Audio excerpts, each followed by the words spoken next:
Dios de toda generación. Entonces, en Colosenses 3, capítulo 3, versículo 23, dice lo siguiente: y todo lo que hagáis, hacedlo de corazón, como para el Señor y no para los hombres, sabiendo que el Señor recibiréis la recompensa de la herencia, porque a Cristo, al Señor, servís.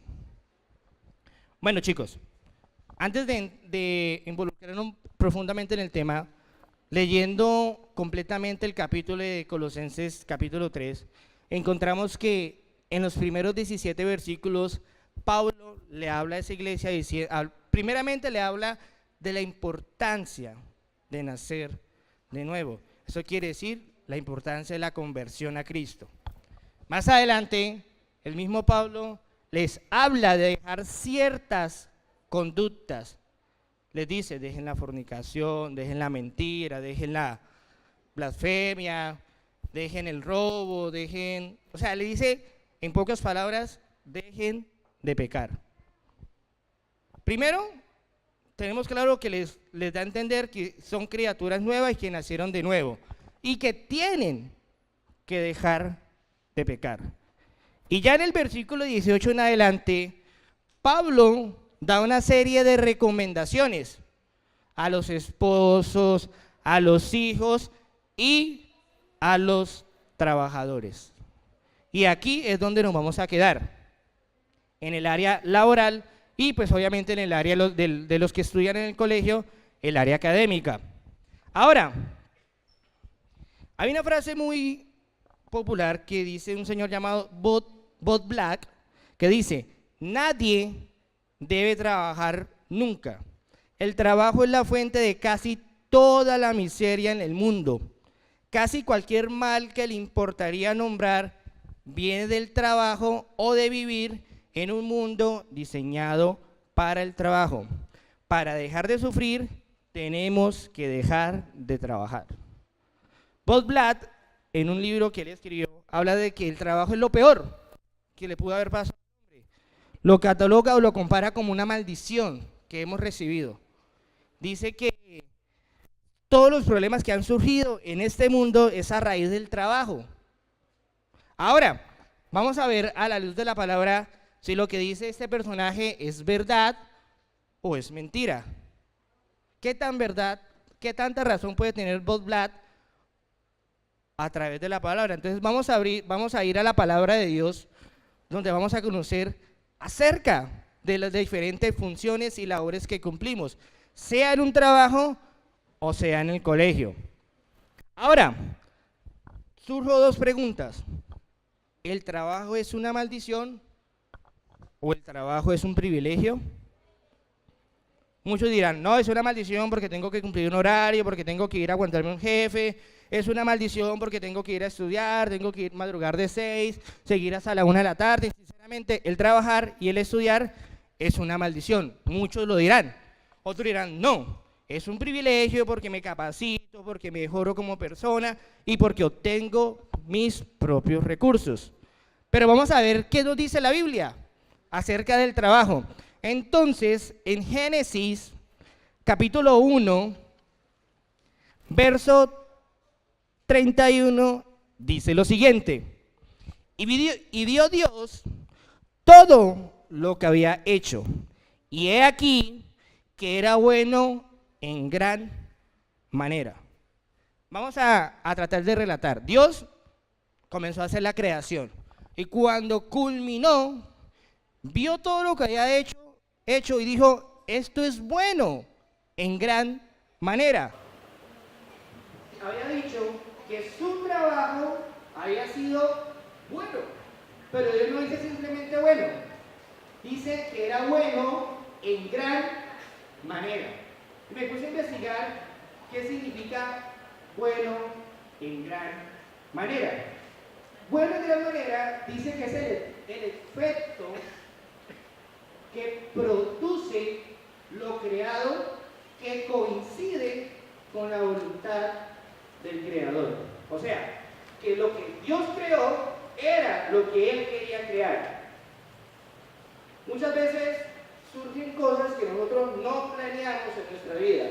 pero surgieron y tomaron su curso. Y se dieron, se crearon, nacieron, fueron fortuitas, pero se dieron. Pero la creación de Dios fue buena en gran manera porque como Dios la quiso, así se hizo. Dios tenía en sus planes hacer ese tipo de creación y así lo logró. Por eso es que Dios dice, es bueno en gran manera.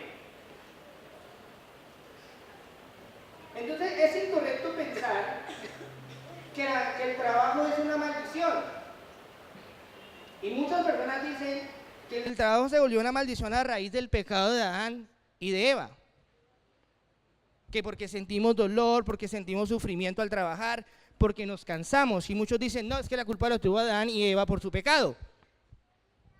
Pero es erróneo pensar esa situación, es erróneo pensarla. ¿Por qué? Porque sí hay agotamiento, sí hay cansancio, sí lo hay. Pero no fue por Adán y por Eva. El trabajo no es una maldición que nos dio Dios. El trabajo es un privilegio que Él nos da. Y en el mismo Génesis, en este mismo capítulo que estábamos leyendo, en unos versículos anteriores dice, y dijo Dios, he aquí, os he dado toda planta que dé semilla, que esté sobre toda la tierra, y todo árbol en que hay fruto, y que da semilla, os serás para comer. Pero en el versículo 28 dice 28, dice lo siguiente, y los bendijo Dios, y les dijo, fructificad y multiplicad. O sea, Dios les dijo, fructifiquen, multipliquen, o sea, les dijo, administren.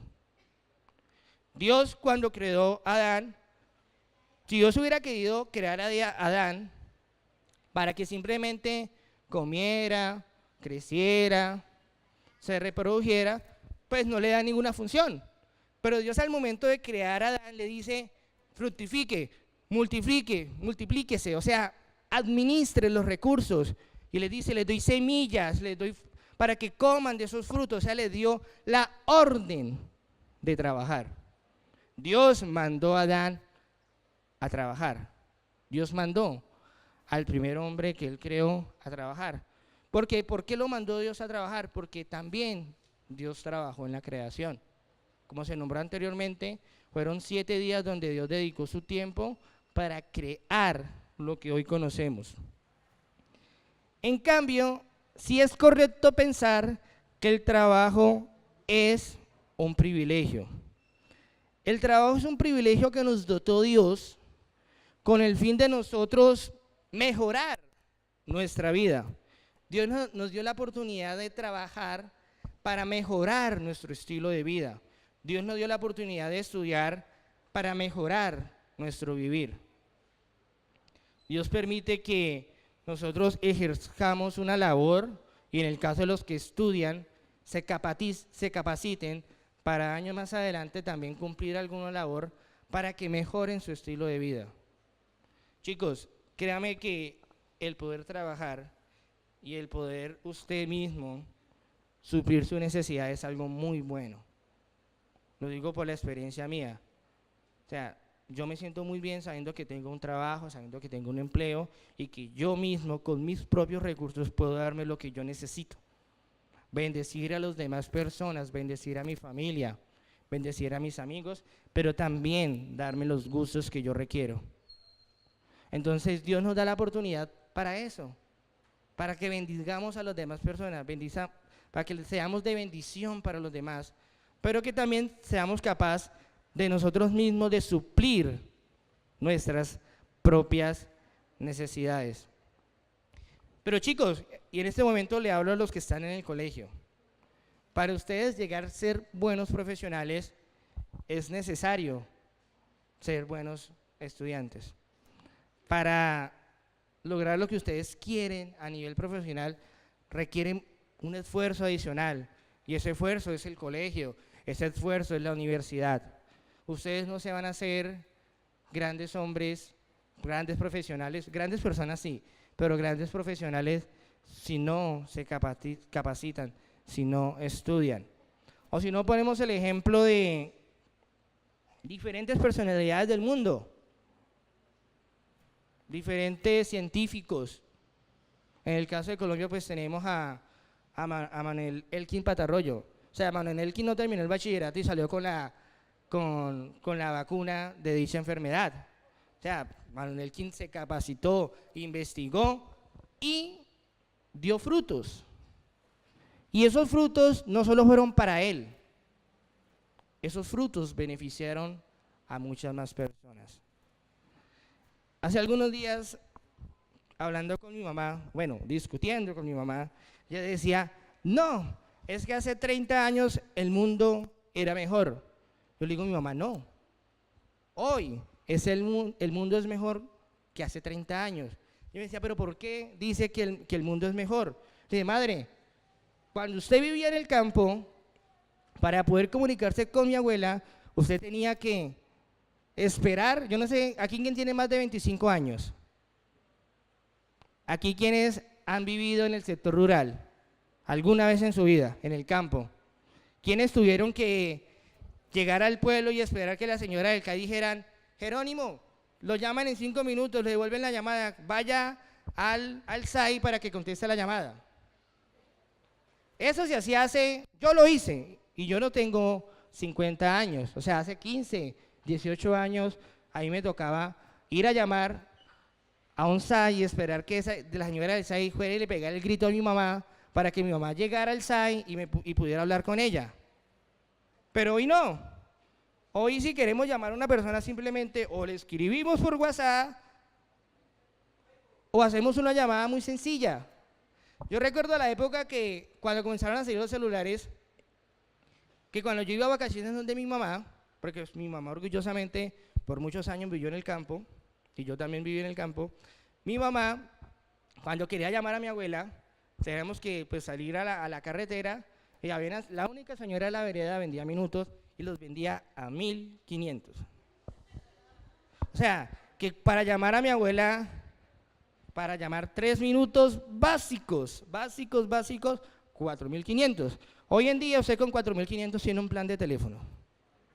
Usted con 4.500, yo hago una recarga de 6.000 pesos, tengo WhatsApp, Facebook, Twitter, todo gratis durante una semana, más 50 minutos, con 6.000 pesos.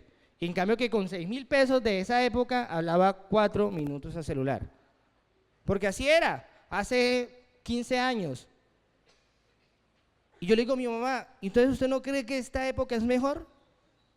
¿Que tenemos más posibilidades?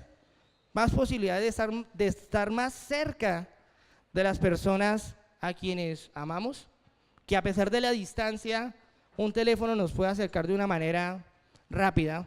En cambio, hace 15, 20 años era un dolor de cabeza y era un problema tener un familiar en el exterior. Uno escasamente, para saber de ese familiar, esperar que él llamara, porque si uno lo llamaba desde acá salía carísimo. En cambio que los medios de comunicación, la comunicación, han permitido acortar esa distancia. Y eso, detrás de eso hay un hombre, detrás de eso hay cualquier cantidad de personas que se capacitaron, que innovaron, que hicieron cosas diferentes. Pero esas personas tuvieron la necesidad de capacitarse. Esas personas tuvieron que sacar tiempo para lograr lo que ellos querían. El creador de Facebook no se sentó y dijo, bueno, voy a crear Facebook. El tipo tuvo que hacer muchas investigaciones, hacer muchas encuestas, hacer muchas cosas y tiene que conocer mucho el área de la informática para haber creado una aplicación o un programa como lo que es Facebook, una red social como Facebook. Y así cualquier cantidad de cosas.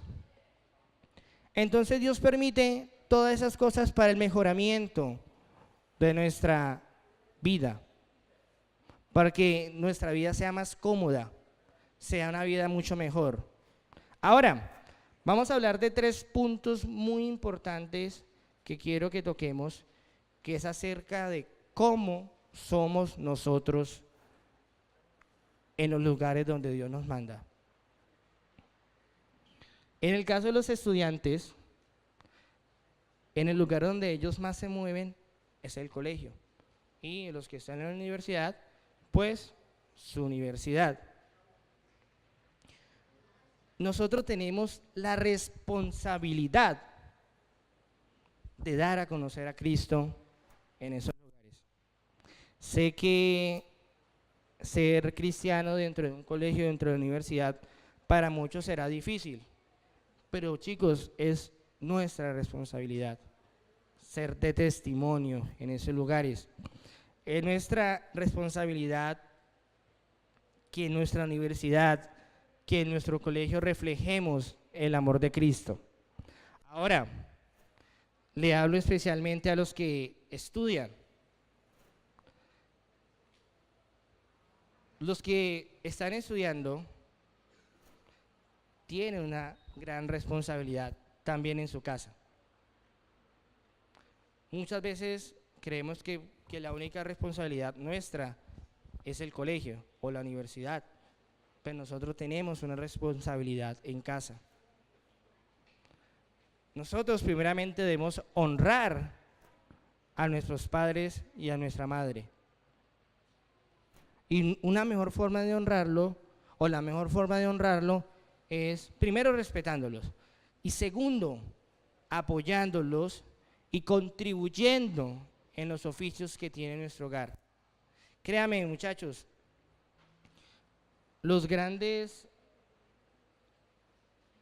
personajes de la Biblia, si miramos, David, antes de ser rey, era el pastor de las ovejas del papá.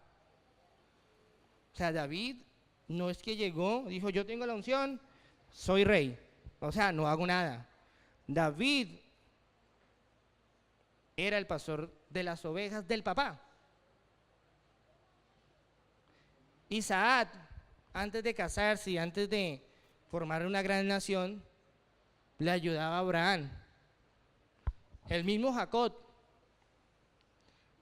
se conocía que Jacob, o se lee que Jacob era el que mantenía en la casa.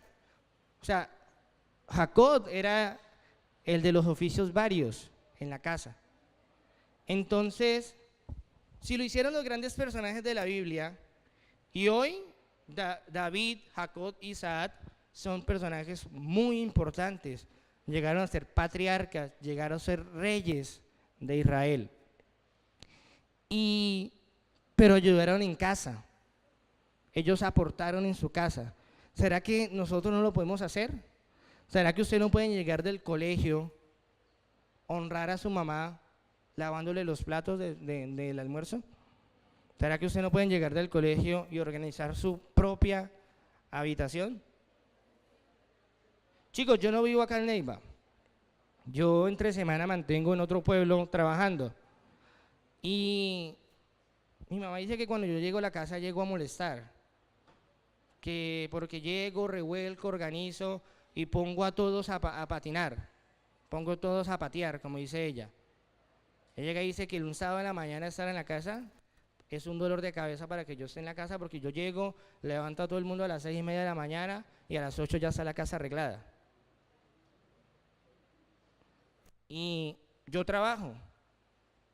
Otro decía, no, yo trabajo, yo doy mis aportes a la casa, yo doy mi cuota, yo doy mi dinero, no tengo ninguna responsabilidad de hacer algún oficio, pero lo hago, porque aún vivo en esa casa y es responsabilidad mía que esa casa se mantenga. Y así mismo para los que trabajan, a los que trabajan, muchas veces queremos que porque ya pagamos el arriendo, ya simplemente damos un aporte metsoneré de los oficios de la casa. Los que son casados, en muchas ocasiones, algunos, especialmente el hombre, dicen, no, yo pago el arriendo, yo hago el mercado y ella hace el oficio, cuando es incorrecto. Nosotros tenemos una responsabilidad en el trabajo y eso está muy bien. Los que trabajamos tenemos que cumplir con metas, con labores y lo hacemos, pero también debemos que cumplir en nuestra casa. Igual que los estudiantes, nosotros los que trabajamos también debemos dar ese aporte en nuestra casa. Bueno, chicos, pero el trabajo y el estudio, habla la palabra de Dios y hace la aclaración que se debe hacer como para Dios. En Colosenses 3:23 dice lo siguiente: y todo lo que hagas, hacedlo de corazón como para el Señor. Eso quiere decir que en nuestro trabajo y en nuestros estudios debe estar el Señor. En todo lo que hagamos en esas dos esferas, trabajo y estudio, es importante que nos comportemos como el Señor nos ha mandado, como el Señor ha querido. El trabajo y el estudio no deben ser el motivo por el cual nos alejamos del Señor. Muchos dicen, yo estudio, no tengo tiempo para la iglesia, no tengo tiempo para el Señor. Muchos dicen, yo trabajo, no tengo tiempo para la iglesia, no tengo tiempo para el Señor. Y el trabajo del estudio no tiene que ser el motivo por el cual nosotros nos alejemos de Dios. Es más, el trabajo y el estudio debe ser el motivo por el cual nos acerquemos a Dios. Ahora, chicos, a los que estudian y también para los que trabajan, en nuestro trabajo debe haber excelencia. Y cuando hablo de excelencia es de dar lo mejor, de ponerle esa pasión a nuestro trabajo. Es importante que demos lo mejor que tengamos. Lo mejor que tengamos, démoslo en el trabajo. Porque dice la palabra, háganlo como si fuera para el Señor. Y pues para el Señor damos todo. Eso quiere decir que en nuestro trabajo y nuestro estudio debemos dar siempre lo mejor. Ahora, Dios habla a los que son cristianos a hacer todo de mejor manera. Y es nuestro deber que lo hagamos. Y eso lo tenemos muy claro.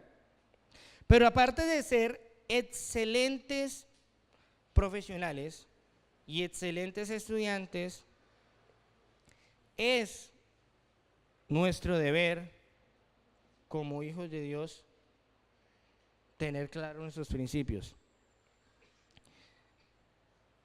Aquí quién han hecho trampa en una oración. Todos.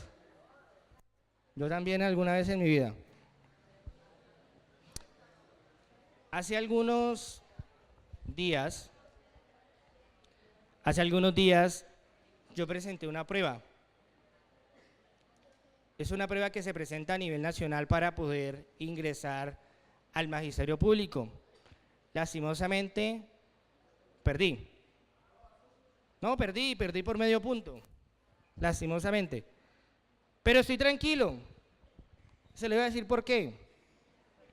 Porque en el mes de diciembre, cuando fue la prueba, se rumoró y se comprobó de que hubo fraude. O sea, que hubo muchas personas que pasaron dinero, que pagaron para poder pasar esas pruebas. Y de parte yo me siento tranquilo porque pues, sí, perdí. Pero estoy bien porque di lo que yo tenía de conocimiento. Segundo, no hice fraude. Sé que muchos pasaron porque compraron la prueba. Es más, una noche antes del examen, me llamó un amigo y me dijo, Jerónimo, véngase ya para la casa que tengo las respuestas de la prueba. Yo le dije, ¿qué? Debe ser mentiroso. Y yo al otro día fui y presenté la prueba y me la encontré a él al día siguiente, el día lunes. Me dijo, mire, tome. Me pasó las hojas con las respuestas. O sea, sí hubo el fraude. Y obviamente cuando salieron los resultados, ese man sacó 85 en la prueba, pues pasó sobrado. Pero ahora, mi pregunta es, ¿será que él va a poder ser un gran profesional? ¿Será que él va a poder hablar, pararse frente a los estudiantes y decirles a los estudiantes, hablarles de moral? Decirles, muchachos, no roben, muchachos, no se vayan por malos pasos, cuando él está o va a estar en ese puesto porque hizo fraude? Créame que no le puedo asegurar un buen camino a ese docente. Pero bueno, él verá cómo lleva su vida. Pero nosotros somos hijos de Dios y nosotros no debemos tener esos comportamientos. Chicos, a los que están en el colegio, de manera muy amorosa les digo, no se copien, no lo hagan, porque ahí están probando qué clase de personas son. Yo dice, no, pero yo no hago nada malo. Se están copiando, están siendo deshonestos, están siendo tramposos. Le están quitando la oportunidad a otras personas de dar mejores resultados. Igualmente a los que trabajan. En el trabajo se ve mucho más grave la situación, porque digamos en el colegio es la copia de la evaluación. En la empresa, en el lugar donde trabajamos, es el fraude, es el robo. Ayer me comentaba el caso de un amigo de que en la empresa donde él trabajaba echaron a 2 compañeras de él por 300.000 pesos. Uno dice, expuso su trabajo por robarse nomás 300.000 pesos. O sea, arriesgó toda una vida profesional por tan solo 300.000 pesos. Ahora, si hubieran sido 100 millones, también hubiera sido igual de malo. Pero a lo que yo quiero llegar es que esa persona arruinó su vida profesional por cometer un acto deshonesto, por haber hecho un robo. Entonces nosotros como hijos de Dios no debemos, es más, no se lo estoy recomendando, no estoy diciendo, muchachos, ustedes verán si no se copian o no verán, lo estoy diciendo, no se copien, no hagan fraude. Se los digo con mucho amor, pero también se los digo con la autoridad. Y sé que llegar a un lugar por medio de un fraude es vergonzoso, es totalmente vergonzoso. Entonces nosotros no debemos hacer ese tipo de prácticas deshonestas, nosotros no debemos practicar ese tipo de cosas, porque somos hijos de Dios. Ahora, como ya sabemos que somos hijos de Dios y Dios nos ha llevado a esos lugares, nosotros debemos aprovechar esos lugares y utilizarlos como herramientas.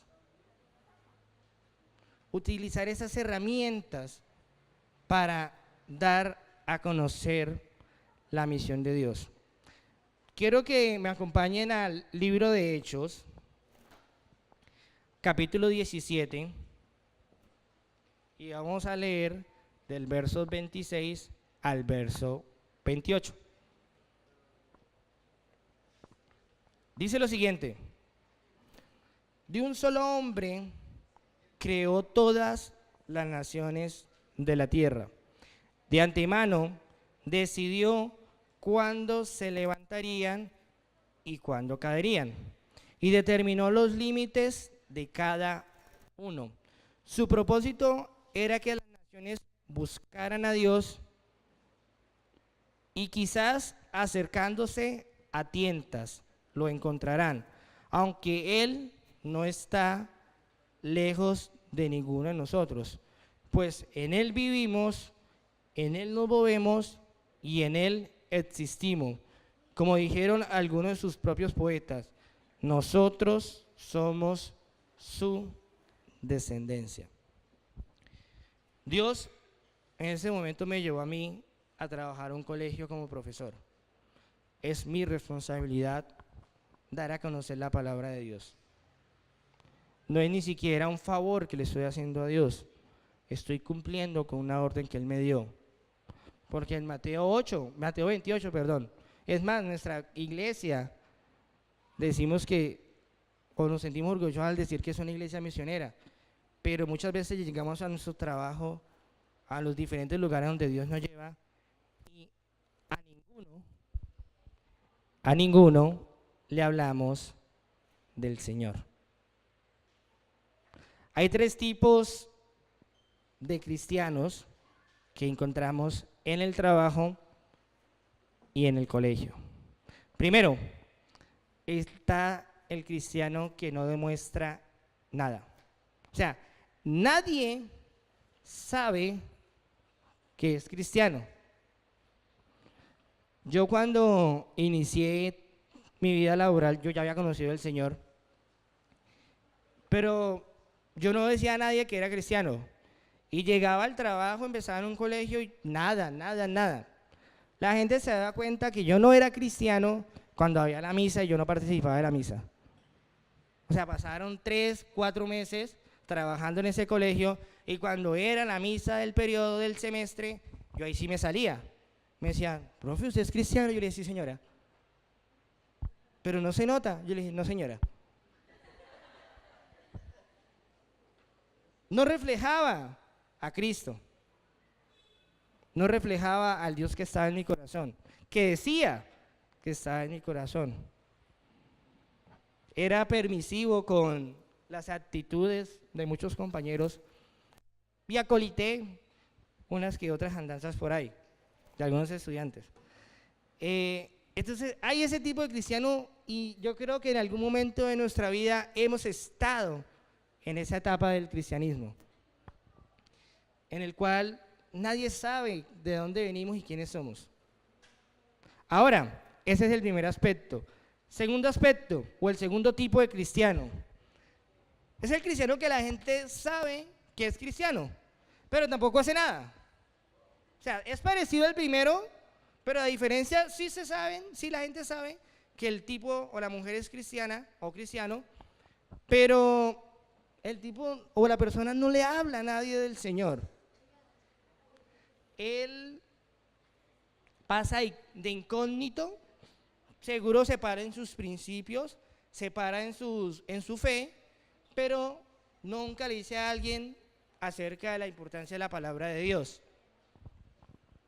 Ese es el segundo tipo de cristiano. Y el tercero, y espero que todos estemos en ese tipo de cristiano, es el cristiano que refleja a Jesús. Y cuando hablo de reflejar a Jesús, no es que ustedes a todo momento estén ahogando a las personas diciéndole, Dios te ama, Dios te va a perdonar, Dios te va a salvar, y si no, pues te vas a ir a la quinta paila del infierno. No es ese tipo de cristiano. Es un cristiano que su testimonio y sus acciones hablan de quién es Jesús. Si yo estoy en una situación donde me dice mi jefe, Jerónimo, necesito que usted falsifique esta firma, haga este tipo de movimientos, yo digo, no, estoy demostrando el cristiano que soy. Hago que las personas que estén a mi alrededor busquen de mí porque ven algo diferente en mí que los hace decir, ven, este tipo es diferente, necesito que él me dé algún consejo o me oriente en alguna cosa, porque ven algo que no ven en los demás. Y ese es el cristiano que debe haber en el trabajo, ese es el cristiano que debe haber en el colegio. Ese es el tipo de cristiano que debe existir. Por eso Dios nos manda, por eso Dios nos envía a estos lugares. Chicos, si ustedes están en dicho colegio es porque Dios tiene un propósito especial con ustedes en dicho colegio. Si ustedes están en algún trabajo, en dicho trabajo, Dios tiene un propósito especial con ustedes en dicho trabajo. Dios quiere que ustedes y nosotros expandamos la misión de Dios. Dios quiere que todo sea salvo.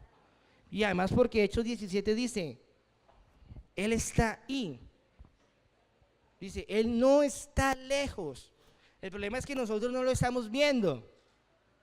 Dice, aunque sean que lo tanteen, aunque sea que lo toquen, puedan sentirlo, Él está ahí.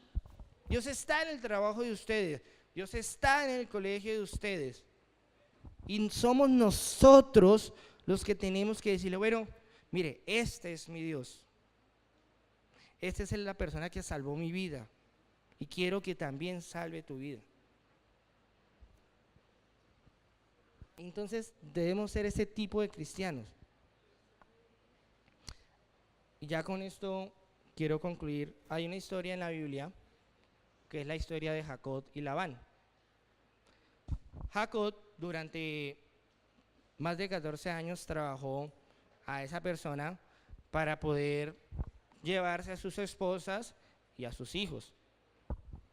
Cuando él se iba a ir, le dijo, bueno, Labán, yo me quiero ir de usted, yo quiero irme de usted, yo quiero independizarme de usted.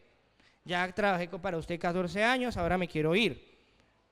Entonces llegan a un acuerdo en el cual Jacob se queda con las ovejas manchadas, con las ovejas sucias, y Labán se queda con las mejores ovejas, hablando del pelaje. Pero Labán en su astucia coge y le hace el cambiazo, coge y se lleva esas ovejas manchadas, se las lleva a otro lugar. Cuando llega Jacob a mirar y dice, bueno, ¿y aquí qué pasó? ¿Dónde están mis ovejas? Jacob simplemente dice, hasta aquí llegué yo, no doy más. Pero Jacob actuó en fe. Tomó unas ramas, tomó unas varas, que científicamente es imposible que por medio de esas varas esas ovejas se manchen. Imposible. ¿Quién con una rama de un árbol va a poder darle una mancha a un animal? Nadie. Científicamente no lo era. No era posible. Pero Jacob tuvo fe. Dios sabía la fidelidad de Jacob. Dios sabía todo lo que Jacob había luchado para querer alcanzar ese sueño.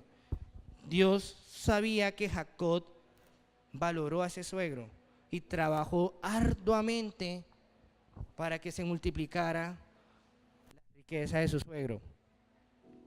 Y el suegro le hizo trampa, pero Jacob nunca dejó de confiar en el Señor. Jacob siempre se mantuvo fiel. A mí me duele cuando jóvenes de la iglesia están sin empleo. Me duele mucho, porque sé que es vivir sin empleo, pero me duele más cuando lo consiguen. Me duele mucho cuando le oran a Dios diciendo, Señor, dame un empleo. Señor, necesito un empleo. Pero al mes no se vuelve a ver a esa persona. O sea, buscó a Dios porque necesitaba ese empleo, nada más. Después se los encuentra uno diciendo, bueno, ¿qué pasó? Dijo, no, el tiempo no me da. No tengo tiempo. Pero cuando estaban sin empleo eran los primeros que estaban aquí. Y con esto no quiero criticar a ninguna persona, pero muchas veces buscamos de Dios cuando nos conviene. Muchas veces queremos un Dios aladino, que llegamos, frotó la lámpara y salió el milagro. Y Dios en su amor y misericordia nos concede el milagro. Pero al momento de que llega ese milagro, lo tomamos solo para nosotros. Con ese milagro, con lo que Dios hace, no bendecimos la vida de ninguna persona. No bendecimos a nuestra iglesia. Chicos, con lo que les quiero decir, no es que estoy diciendo que traigan su dinero a esta iglesia, pero es importante la fidelidad. Porque Dios fue fiel con nosotros en los momentos difíciles. Es hora de que nosotros seamos fieles con Él en esos momentos donde Él ya nos dio todo, donde nos dio lo mejor que Él tenía. Dios nos creó para dos cosas: para adorar y para administrar. Dios, cuando creó el hombre, cuando creó el Edén, lo hizo para que lo adorara. Cuando creó al hombre, lo hizo para que lo adorara. Pero Dios dijo, este Edén necesita a alguien que lo administre, y ese es el hombre. Nosotros tenemos la responsabilidad de trabajar, pero nuestra primera función, nuestro primer deber es adorar a Dios. Si Dios no es el primero en nuestra vida, nuestro primer lugar va a ser para el trabajo, va a ser para la novia, va a ser para el novio. Si Dios no está acá como primera persona en nuestro corazón, todo lo que estamos haciendo es de balde. Por eso, chicos, hoy les invito que planeen su vida, hagan metas, hagan una planeación de lo que quieren, pero lo primero a lo cual debemos planear y debemos lograr es adorar al Señor, porque ese es nuestro propósito, ese es el motivo por el cual hoy estamos en este lugar.